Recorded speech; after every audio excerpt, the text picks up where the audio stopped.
एक चीज़ है कि मैंने अभी पहले भी बात करी कि 92 और 97 रुपीज़ का प्राइस बैंड है, जो कि थोड़ा-सा बैरियर हो सकता है किसी भी नॉर्मल इंसान के लिए। लेकिन चलिए, अगर आपकी कंपनी में इन्वेस्ट कर भी देते हैं रिटेल इन्वेस्टर्स, तो उनको ग्रोथ के लिए, रिटर्न के बारे में किस तरह की एक्सपेक्टेशंस रखनी चाहिए अगले 1 से 1.5 साल के अंदर? सबसे पहले इसके लिए मैं आपको टच करना चाहूंगा कि SME IPOs are generally taking into account the past performance. तो past performance can not be the criteria for future performance. जो कंपनी ग्रोथ पाथ में है उनके लिए future is very bright, past में not be as bright as the future. हालांकि हम लोगों का पास्ट भी अच्छा रहा है, but future will be much brighter. तो यदि आप देखें कि आज के दिन में हमारा 170 करोड़ लास्ट ईयर का टर्नओवर था, इस साल हम लोग टारगेट कर रहे हैं 200 crore, and after 2 years we are targeting 500। You can see that 500 crore kind of turnover, what kind of return one can expect from 500 crore turnover from the present 170 crore. तो ओके। ये एक्चुअली एसएमई का एक criteria है, but we can not go beyond that.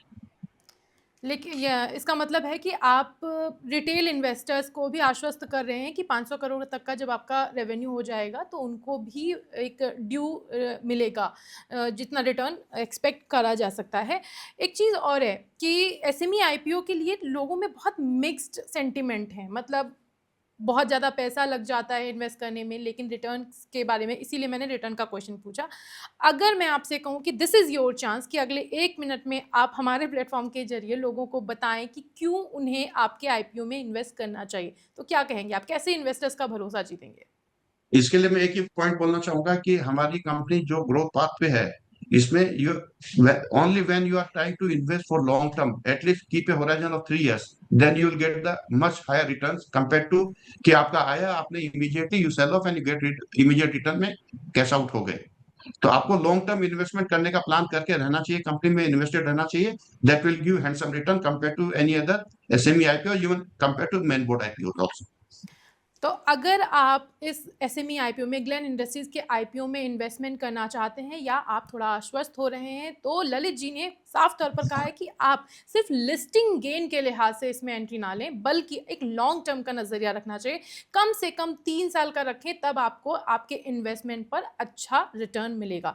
Sir, इस industry में जहाँ तक मैं जानती हूँ सिर्फ एक ही कॉम्पिटिटर है आपके, if I am right, Rajshree जो पैकेजिंग है वो आपकी कॉम्पिटिटर है। अगर मैं कहूँ कि उनके कंपैरिजन में आप कैसे बेटर हैं, उनके जब पोजीशन की जाए तो आप कैसे बेटर हैं, उसको क्या आप बताएंगे? इसमें क्या एक्चुअली क्या प्रॉब्लम है कि हमारी इंडस्ट्री में most of the players are unlisted. एक राजश्री ऐसी कंपनी है जो कि लिस्टेड है, and Rajshree mostly place into thermoforming sector. They are not directly competing with us. They are in thermoforming, we are injection, but unfortunately they are the only company which is listed in our space. That is one. हमारी sector में the growth potential is very high, because लोगों की habit change हो रही है, not only in India, worldwide is changing. The demand is shifting from China to here India. मेरे पास में कस्टमर्स अभी यूएसए से इतने लोग आ रहे हैं कि that we want to buy from you, but due to possibility और capacity we are not able to give them supplies. तो growth potential will be very high, the returns on investment will be very high. And आप इसको दूसरी industry के साथ में compare मत करिए, क्योंकि वो सब क्या है कि they are not operating in our space, especially Rashri, they are not operating in our space, but due to our requirement, we have to give their comparison.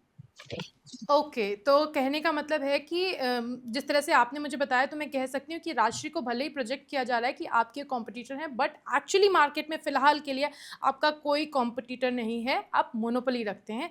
Sir, thank you so much हमारे साथ में बातचीत करने के लिए, अपना बहुमूल्य वक्त देने के लिए, और बाकी मेरी तरफ से आपको बहुत-बहुत शुभकामनाएँ कि आप जिस मकसद के साथ में ये आईपीओ लेकर के आ रहे हैं, आपका पूरा हो, और साथ ही साथ रिटेल इन्वेस्टर्स जो भी इसमें इन्वेस्ट करना चाहते हैं, आपके लिए एक अच्छा मौका है। लेकिन मैं यहाँ पे डिस्क्लेमर भी देना चाहती हूँ, मैं गुड रिटर्न की तरफ से आपको इस कंपनी के बारे में बता रही हूँ। हमने आपको इनके फाइनेंशियल्स भी बताए, हमने आपको इनके फ्यूचर प्लान्स भी बताए।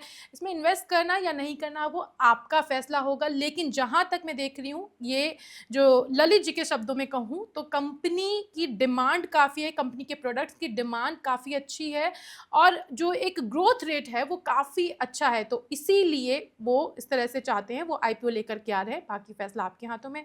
ललित जी, एक बार फिर से बहुत-बहुत शुक्रिया आपका हमारे साथ जुड़ने के लिए। Thank you.